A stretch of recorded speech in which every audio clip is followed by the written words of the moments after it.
Welcome to Midwest Hunting and Outdoors by Two Dumbasses. Today we're going to be doing the Super Bowl finals of our review of trail cameras, so stay tuned.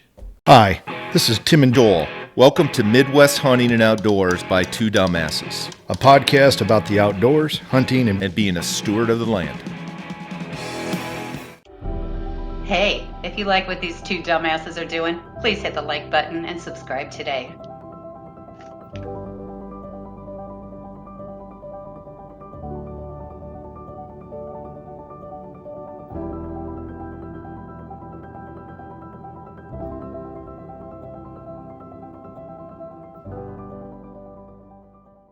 Welcome to Midwest Hunting and Outdoors by Two Dumbasses.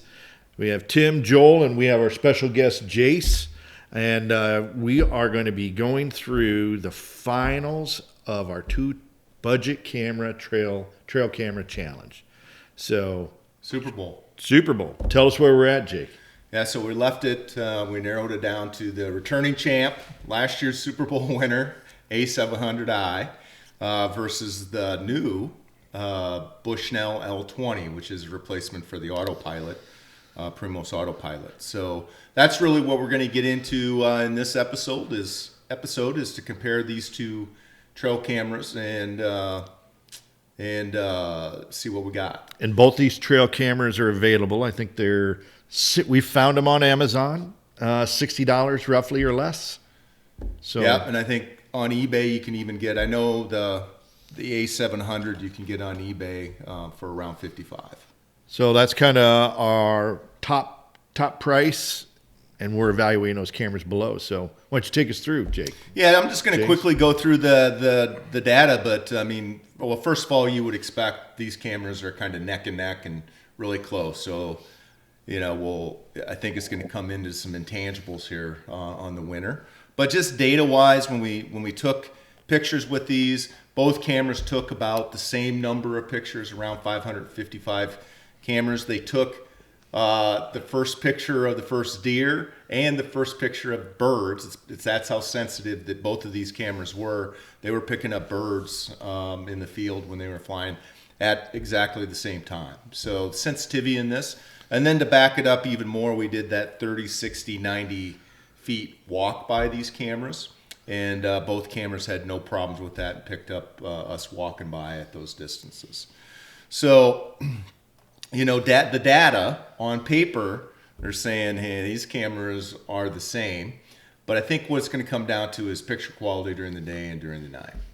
Jace, what was your take? Because you're not familiar with these. These are Right. our cameras, right? So, impartial judge here. What was your take on these two cameras?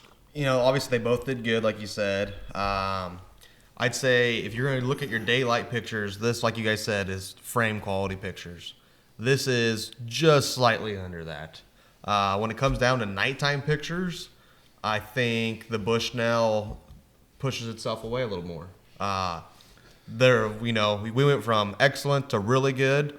Now we're still really good to maybe just good, or acceptable. So, yeah, it's tough. It's close. Yeah, so I think what I heard you say is that the daytime pictures, even though you felt that, and I think we all agree, right? The daytime pictures, the A700i, are like you said, put it on the frame and put it on the wall. Yep. But the Bushnell's not that far behind during the day. Right. But at night, the Bushnell seemed to really excel at night and took really good, just the same thing as the Moultrie, black and white at night pictures, frameable, put it on the wall.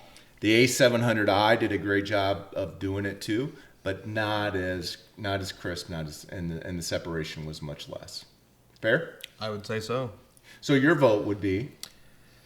As of right now, I'm kind of leaning towards the Bushnell. I mean, I think it's all going to kind of depend on where you're using it and why you're using it, If I'm in season and I want pictures of my target buck, so when I get him, I can have a picture hanging next to him, maybe I'm going to have the Moultrie. But if I'm preseason, I'm still scouting, looking for that target buck, maybe the Bushnell is the better choice for the simple fact that's when those bucks are going to be moving more, is at nighttime. I think you're looking at it the right way, actually. I agree with how he's looking at it. Yeah, I hate to say it because the A700's been such a big winner, and in second place, there's nothing wrong with that compared to the Bushnell, but I would be leaning towards the Bushnell myself. So, I mean, before we declare a winner, let me ask you guys. I'll start with you, Jace. Would you be happy to have either one of those in your inventory? Mm-hmm. Absolutely. And I think it would come down to experience with both. These guys said it earlier to me before we started this. You don't know what you don't know until you start doing a competition like this. Setting things up like this in the winter, I feel like I could still have my gloves on and easily reach this latch. This one, a little different, So I think it would come down to a lot like that, too, when you really decide which one you want. I feel like if a guy was to spend his hard-earned money, either one would be acceptable, though. I feel like he's getting a good deal either way. We do have, Tim, about 2 or 3 years of experience? 2 years for sure, maybe 3 years experience on the A700s. Yep. Which I haven't had any issues with at all. No issues. The Bushnell has got 1 season under its belt. Again, no issues, but time will tell. Mm-hmm. So that might be a big difference too. So, but all right, well, we got to make a decision here. We can't have a tie. And the A700's been in the finals this is the 3rd year it's been in the finals. Yeah. So, I mean, it says something for it. Absolutely. Not necessarily for today's decision, but it says something about it as a camera. Yeah. Yeah, now they're getting harder and harder, but probably next year when we do this episode, the A700 won't be available anymore, is my guess. I'm pretty sure all our viewers are buying them up. Yeah, I know. I know maybe someone else might be buying them up here afterwards. I know I bought 4. You bought a couple extra ones, right? So yep. I'm telling you, Tim has got stock in Moultrie. He's got it. He's pushing these. He's got stickers all over his truck. Have you seen those? Yeah. What do you think, guys? I think we've got a new champion. I do too. Yeah, I think it's the Bushnell. The Bushnell L20 is our new champion that will carry forward into next year, and for our budget cameras, right? Tough to beat. Go from there. Is there anything else that we've missed that we need to cover? Gosh, I don't think so. I mean, the only thing I could think of and be something you guys would have to do is if you keep your, I don't know, I keep all my pictures and I have them all in location, by camera, by dates. It'd be interesting to see how do the deer react to each camera going off. Do you start seeing deer looking for cameras? I feel like this year, using the little cheaper cameras, I started sticking them about 6-7 feet up in the tree just because I was getting a lot of deer. I felt like, the infamous nose in the lens picture. Flash awareness. Yeah. So I do think when you are hunting mature whitetails, that does play a role, especially when you're getting close to bed. Yeah, interesting. You raise a really great point, and you actually 2 points that probably an episode there is like, hey, what do you do with your pictures, right?